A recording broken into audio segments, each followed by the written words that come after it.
Hello எல்லாருக்கும் வணக்கம். நானும் நீங்கள் பார்த்துட்டு இருக்க டெக்கி ஜாக் தமிழ். நான் இன்னைக்கு ஒரு சில கமெண்ட்ஸ்லாம் வந்து எடுத்துகிட்டு வந்திருக்கேன். முதல் கமெண்ட் வந்து பார்த்தீங்கன்னா அஜி அப்படின்ற நண்பர் வந்து பார்த்தீங்கன்னா ஒரு பெரிய கமெண்டே வந்து ஷேர் பண்ணியிருந்தாரு. அவர் எக்ஸ்பீரியன்ஸை ஷேர் பண்ணியிருக்காரு. எக்ஸ்பீரியன்ஸ்ன்றதை விட அவர் ரீசெண்டாக மோட்டரோட G85 ஃபோன் வந்து வாங்கியிருக்காரு. வாங்கி 7 நாளுக்குள்ளேயே வந்து பார்த்தீங்கன்னா டுவெல் சிம் வந்து டிடெக்டே ஆக மாட்டேங்குது.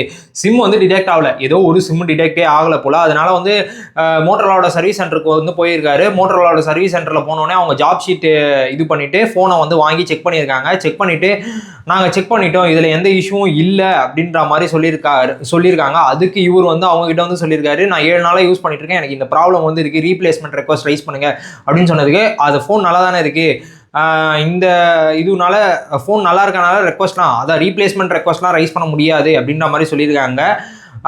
திருப்பி வந்து அவருக்கு வந்து பார்த்தீங்கன்னா ஜனவரி 13 சேம் ப்ராப்ளம் நடந்திருக்கு. அது நான் பொங்கல் ஃபெஸ்டிவல், அதனால் என்னால் போக முடியல. திருப்பி போனதுக்கு அவங்க வந்து என்ன சொல்லியிருக்காங்க அப்படின்னீங்கன்னா, அவங்க வந்து இதை வந்து செக் பண்ணி தருவோம் தான் சொல்லியிருக்காங்களே தவிர, சர்வீஸ் பண்ணி தருவோம் தான் சொல்லியிருக்காங்களே தவிர, இதுக்கு ரீப்ளேஸ்மெண்ட் வந்து அவங்க வந்து ரைஸ் பண்ணுற மாதிரி தெரியல அப்படின்ற மாதிரி சொல்லியிருக்காரு. நீங்கள் ஃபஸ்ட்டு முதல் விஷயம் உங்களுடைய சிம் கரெக்டாக ஒர்க் ஆகுதா அப்படின்றத செக் பண்ணிடுங்க ப்ரோ. அந்த டியூவல் சிம் ரெண்டாவது சிம் தான் நீங்கள் ஒர்க் ஆகலை அப்படின்றத மென்ஷன் பண்ணுறீங்கன்னு நினைக்கிறேன். ஸோ இஃப் இன்கேஸ் வந்து 2 சிம் போடும்போது ஒர்க் ஆகலைன்றீங்களா, இல்லை ரெண்டாவது சிம் மட்டும் போட்டால் ஒர்க் ஆகலை அப்படின்றீங்களா, அதையும் வந்து பார்த்துக்கோங்க. சிம்மு வந்து வேறு ஏதாவது மொபைல்லையும் போட்டு செக் பண்ணிடுங்க. அப்படி இல்லைனா பக்கத்தில் இருக்க நெட்வொர்க் ஏர்டெல்னா ஏர்டெலோட ஷோரூம் இருக்கும், அங்கே போயிட்டு இந்த மாதிரி சிம் வந்து டிடெக்ட் ஆக மாட்டேங்குது, சம்டைம்ஸ் டிடெக்ட் ஆகுது, டிடெக்ட் ஆகலை அப்படின்னு சொன்னீங்கன்னா அவங்க சிம்மை மாற்றி கொடுத்துருவாங்க. ஒன்ஸ் அந்த புது சிம்மை வாங்கிட்ட பிறகு செக் பண்ணுங்கள். இது எனக்கு வந்து சிம் வந்து ப்ராப்ளமாக இருக்கலாம் அப்படின்ற ஒரு கேஸில் வந்து சொல்கிறேன். இஃப் இன்கேஸ் அது மாற்றியும் சிம்மே காமிக்கல, நான் 2 சிம்மு போட்டால் ஒரே ஒரு சிம்மு தான் காமிக்குது, அது நான் எப்படி போட்டாலும் அப்படின்ற மாதிரி இருந்துச்சுன்னா இது வந்து மோட்டரோலா தான் வந்து பார்த்தீங்கன்னா ஸ்டெப் எடுத்து பண்ணணும். ஸோ நீங்கள் திருப்பி மோட்டரோலா கிட்ட தான் கொடுத்துட்டு அவங்க வந்து கண்டிப்பாக இதை சர்வீஸ் தான் பண்ணுவாங்க. எடுத்தோடனே ரீப்ளேஸ்மெண்ட் வந்து பார்த்தீங்கன்னா அவங்க பண்ண மாட்டாங்க. எனக்கு தெரிஞ்சு ரீப்ளேஸ்மெண்ட்டுக்கு போகிறதுக்கு முன்னாடியே வந்து பார்த்தீங்கன்னா இதை ஃபஸ்ட்டு வந்து அவங்க என்ன பண்ணுவாங்கன்னா இதை சர்வீஸ் பண்ணுறதுக்கு தான் முதல்ல புஷ் பண்ணிகிட்டே இருப்பாங்க. சர்வீஸ் பண்ணி கொடுத்துட்ட பிறகு உங்களுக்கு இஷ்யூ ஃபிக்ஸ் ஆகிடுச்சு அப்படின்னீங்கன்னா பிரச்சனையே இருக்காது. சர்வீஸ் பண்ண பிறகும் இஷ்யூ இருக்குது அப்படின்னா தான் நெக்ஸ்ட் அவங்க வந்து பார்த்தீங்கன்னா ரீப்ளேஸ்மெண்ட்டுக்கு போகலாம் அப்படின்ற ஒரு இனிஷியேட்டிவ்கே வந்து போவாங்க. ஃபஸ்ட்டு சர்வீஸ் தான் வந்து பண்ணுவாங்க. சர்வீஸ் பண்ணுறதுக்கு நீங்கள் வந்து கொடுத்துருங்க. அதுக்கு அடுத்தது வந்து பார்த்தீங்கன்னா உங்களுடைய சிம் என்னவோ, நீங்கள் Jio, Airtel, Vodafone idea, BSNL எந்த சிம் யூஸ் பண்ணுறீங்களோ அந்த நெட்வொர்க் கிட்ட போயிட்டு நீங்கள் வந்து இந்த சிம் வந்து சம்டைம்ஸ் டிடெக்ட் ஆகுது, சம்டைம்ஸ் டிடெக்ட் ஆகல அப்படின்னீங்கன்னா இதே நம்பரை அப்படியே நம்மளுக்கு புது சிம்மில் வந்து சேஞ்ச் பண்ணி தருவாங்க. மேபி அதனால கூட டிடெக்ட் ஆகாமல் இருக்கிறதுக்கு வாய்ப்பு இருக்குது. ஆனால் நீங்கள் இங்கே சொல்கிறது வந்து டியூவல் சிம் டிடெக்ஷன் டிடெக்டிவ் அப்படின்ற மாதிரி போட்டிருக்கீங்க.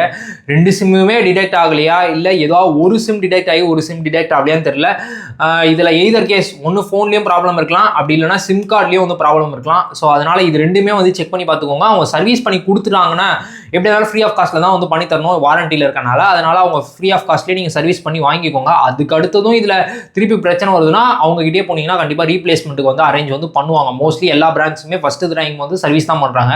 அதுக்கு அடுத்த வாட்டியும் அதே வாரண்டிலேயே வரும்போது தான் வந்து பார்த்தீங்கன்னா உங்களுக்கு என்ன பண்ணுறாங்க, சரி ஓகே ரீப்ளேஸ்மெண்ட் ரெக்வஸ்ட் பண்ணலாம் அப்படின்ற மாதிரி முடிவெடுக்கிறாங்க. ஸோ நெக்ஸ்ட்டு ரொம்ப ரொம்ப பர்டிகுலராக இந்த கமெண்டை வந்து நிறைய பேர் போஸ்ட் பண்ணி நான் வந்து பார்த்தேன்.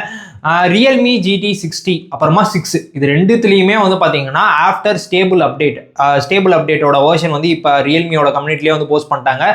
இதுதான் வேர்ஷன், அந்த 415 முடிகிற வேர்ஷன் தான் வந்து பார்த்தீங்கன்னா ஸ்டேபிள் வேர்ஷன் அப்படின்ற மாதிரி ரியல்மி கம்யூனிட்டி சைடில் வந்து சொல்லிட்டாங்க. இதுலேயே ஏகப்பட்ட பக் இருக்குது, ஏன்டா இதையே ஸ்டேபிள் வேர்ஷன் சொல்கிறேன் அப்படின்னு சொல்லிட்டு அங்கே கம்யூனிட்டிலேயே ஏகப்பட்ட பஞ்சாயத்து போயிட்டு தான் இருக்குது. ரியல்மியோட நீங்கள் கம்யூனிட்டி ஆப் இன்ஸ்டால் பண்ணாலும் சரி, இல்லை கம்யூனிட்டி அந்த வெப்சைட்டில் போய் பார்த்தீங்கனாலும் சரி, ரியல்மி போஸ்ட்டுக்குள்ள நிறைய பேர் வந்து இதுலேயே பக் இருக்குது அப்படின்னு நம்ம தான் சொல்லியிருந்தாங்க. இதில் பல பேர் சொன்ன விஷயம் என்னன்னா, பேட்டரி ட்ரெயின் ஃபாஸ்ட்டாக ஆகுது, கம்பேரிட்டிவ்லி போன 5.0 வந்த SOTயை விட இதில் எனக்கு SOT கம்மியாக வருது அப்படின்ற ரிப்போர்ட் தான் நிறைய பேர் வந்து சொல்லியிருந்தாங்க. இதை நான் பர்சனலாக யூஸ் பண்ணி பார்க்கும்போது எனக்கு வந்து 2 சினாரியோ நான் வந்து எடுத்துக்கிறேன். முதல் சினாரியோ, நான் வந்து ஒய்ஃபைல மட்டும் கனெக்ட் பண்ணி யூஸ் பண்ணேன்னா நான் 5.0 அப்டேட்டில் இருக்கும்போது என்னோட SOT எவ்வளோ வரும் அப்படின்னு சொல்லிக்கிட்டிங்கன்னா 8 ஹவர்ஸ்லாம் வந்துச்சு. அதுக்கடுத்து வந்து பார்த்தீங்கன்னா இப்போ 6.0 ஸ்டேபிளுக்கு அப்புறமா வந்து பார்த்தீங்கன்னா பீட்டா விட்டுலாம், ஏன்னா பீட்டாவில் ஏகப்பட்ட பக்ஸ்லாம் இருக்க போது, ஸோ பீட்டாவில் ட்ரெயின் ஆகும் அப்படின்றத நம்ம ஒமிட் வந்து பண்ணிட்டோம்னு வச்சுக்கோங்களேன்.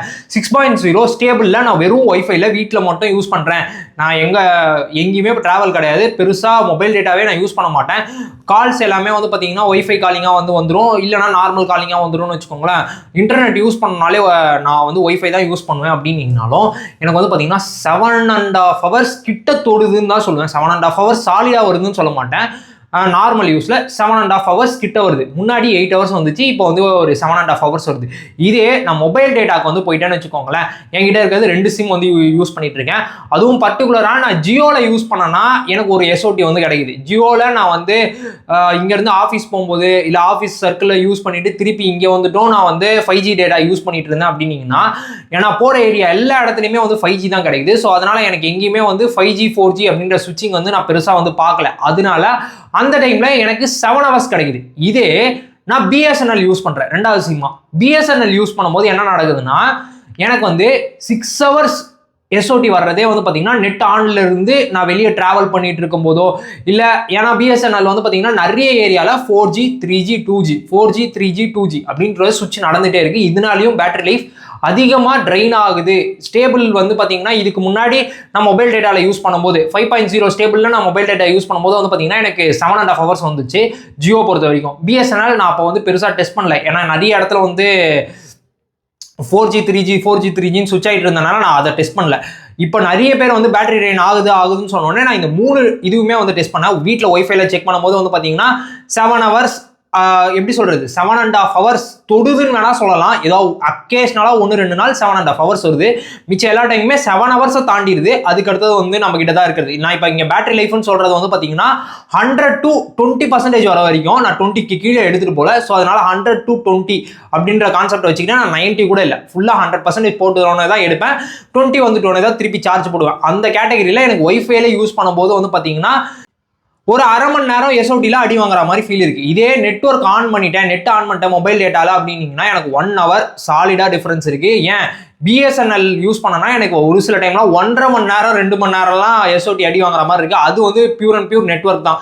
ஸோ அதனால நம்ம BSNL ஒமிட் பண்ணிட்டு ஜியோவை எடுத்துக்கிட்டோம் அப்படின்னா கூட எனக்கு 1 மணி நேரம் SOT மொபைல் டேட்டா யூஸ் பண்ணும்போது முன்னாடி யூஸ் பண்ணதை விட இப்போ வந்து எனக்கு SOT அடி வாங்குது. இந்த வீடியோ பார்த்துட்டு இருக்க ஒரு சில பேர் வந்து நல்லா பியூர் அண்ட் பியூர் கேமிங்லாம் விளையாடிருக்கீங்க GT6 and 60ல. உங்களுக்கு SOT எப்படி வருது அப்படின்றதையும் கீழே கமெண்ட்ஸ்ல சொல்லுங்க. அண்ட் தென் ஒரு சில பேர் இப்போவும் 8 ஹவர்ஸ்லாம் சாலிடா ரீச் ஆகுதுன்னு நீங்க எப்படி யூஸ் பண்றீங்கன்னு தெரியல, அதை எப்படி ரீச் பண்றீங்க அப்படின்றத சொன்னீங்கனாலும் கொஞ்சம் நல்லா இருக்கும். நீங்க எனக்கு தெரிஞ்சு ஏதோ ஸ்ட்ராங் இதுல இருக்கீங்க, and then single sim use பண்ணுவீங்க அப்படின்ற மாதிரி நான் அசம்ஷன்ல இருக்கேன்.